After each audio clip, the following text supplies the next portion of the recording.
YouTube family, welcome back to my channel. I'm glad that you're here. Today we're going to be playing the song Now Behold the Lamb, and we're going to be using that song to explore this concept of bass notes. So let's jump right into it and take it to the keyboard.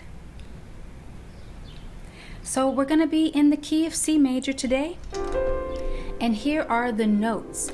The 1 is the C, the 2 is the D, E is the 3, F is the 4, G is the 5, A is the 6, B is the 7, and then we're back to the 1 once we get up here to the C. And so this is a really great song to play because there's only 4 chords that you really need to know. The 1 chord, the 4 chord, the 5 chord, and the 6 chord. And these are 4 very popular chords within any key. So I definitely advise you to get comfortable with those. So we're going to be playing them in a couple of inversions. And so if you have not learned what inversions are or how to create them, definitely check out the video that I'm going to post at the top of the page where I walk through a little bit of inversions and why they're important. And so today we're going to be playing the 1 chord in first inversion, which means that the C, or the root, is at the top. So we're playing, of course, a C major chord, but we've just inverted it or rotated it so that this C is on top. From here, our other inversions are pretty simple. We're going to be playing the 4 chord in root position, and then the 5 chord in root position as well, and also the 6 chord in root position. And as you can see, these 3 chords are right next door to each other, so you don't even have to move a lot. All you have to do is slide your hand up. That's one of the things that I love about music. So let's go back to the 1 chord in first inversion. So from here we're going from the 1 to the 4 chord. Now the 4 chord is F, A, C. And as you can see here, the 1 chord and the 4 chord have a note in common.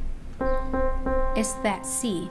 So when you're playing, I advise you to start thinking about things like efficiency, right? So if you're going to be playing this 1 chord, you don't have to move that pinky that's on the C. All you need to move are your thumb and your forefinger, or the middle finger if that's what you're using here. So we're just going to bring in that E up to an F and that G up to an A. So that's our 1 to 4 chord movement.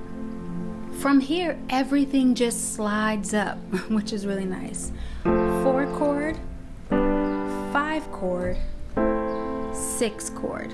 Okay, so the order for the song is going to be 1, 4, 5, and we're going back to the 1, 4, 5. We'll do that once more.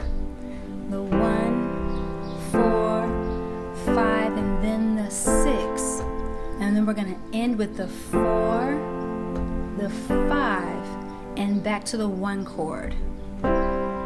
Now I am playing the 1 chord in a different inversion here, but you don't have to. You can definitely play it in this second inversion, or you can go back to the first inversion, which is what we were using before.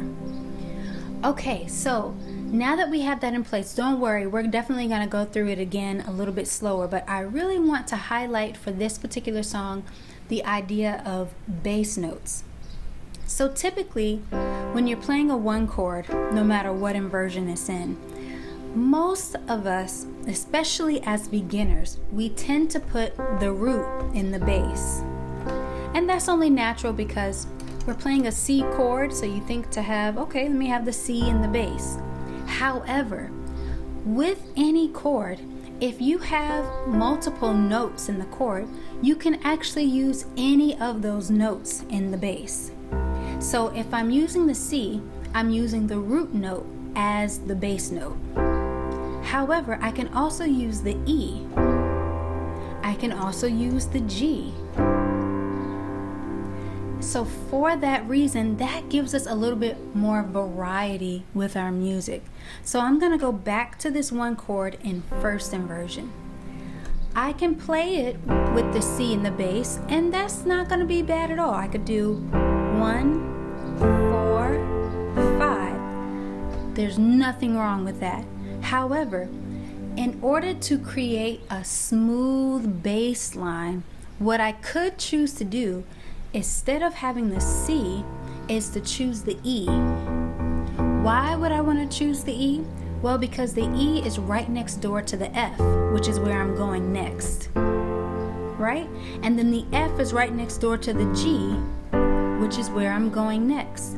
So what happens here is we're now creating an efficient bass line. So let's put it together. 1, 4, 5. And it sounds slightly different than 1, 4, 5. So again, changing the bass note to another note that's already within the chord can give you extra flavor, and it can create a nice little walk up and just efficiency in general with your playing. So in particular for this song, it sounds great to have that E in the bass for the 1.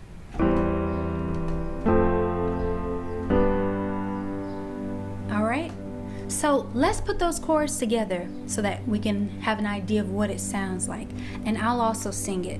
This is a low song for me, so I'm going to try to sing it the octave up. And if that's too high, then I'm sorry, y'all. Y'all just going to have to work with me. But let's try it. Now behold the Lamb, the precious Lamb of God. Why you love me so, I shall never know. See, that's where we go to the 6th chord. So then we're going back to the 4, the 5, and then we're going to end on the 1.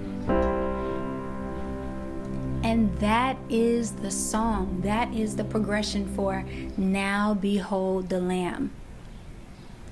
I invite you to explore this concept a little bit more. So if you already know some other songs, maybe try changing that bass note on some of the chords that you're already playing. See how it changes the sound and how it gives you a different flavor. See if you can create an efficient bass line. Just start to explore. Of course, music is so much about just what your preference is and what you like to hear. So I hope that you have found this useful, and if you have, definitely like, comment, and subscribe, and also share it with a friend. I will be back. I'll be bringing more content like this, and until then, family, I hope that you're blessed.